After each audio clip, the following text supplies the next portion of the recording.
nopea piste Jürgen Zoppilta. Erkolta pehmeä pudotus 15-0. Jürgenin tavaramerkkeihin kuuluu hyvä syöttö ja tulinen kämmenlyönti.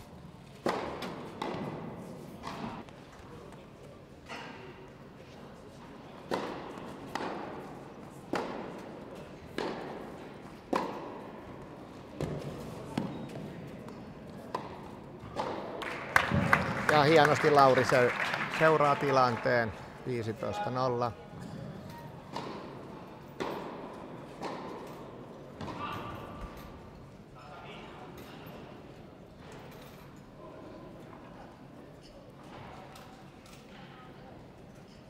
Kentällä 2 Joel Popov johtaa 3-2 Tampereen tennisseura.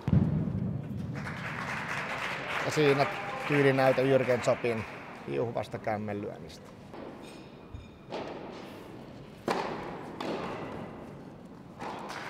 Ja jälleen puhdas pito. Jürgen Zopp, granitennis ja ottelun ensimmäisen erän lukemin 6-4.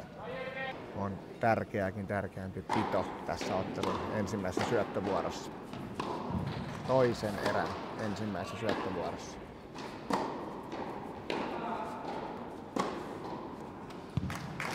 Ja aivan loistava Jürgen Zoppin tyylinäyte aivan maailman huipulta. Rysty pitkin linjaa viuhuvana läpi. 15-30.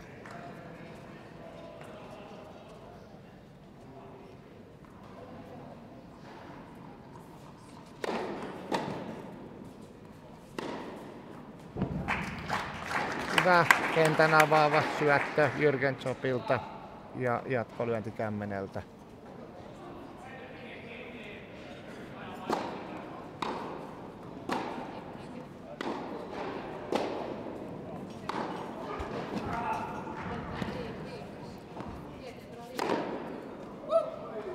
Kyllä on vahvaa Jürgen Zoppin pelaaminen tällä hetkellä.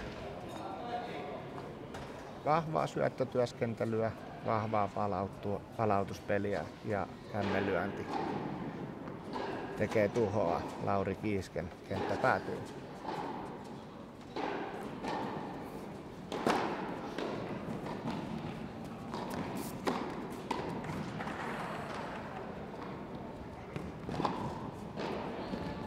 Siinä Lauri Kiiski lukee Jürgen Zoppin ajatukset hyvin ja aavistaa oikean kulman ja saa sieltä vielä koholyönnin Jürgenin ylitse, mistä Jürgen yrittää vielä längistä saada palloa peliin, mutta turhaan.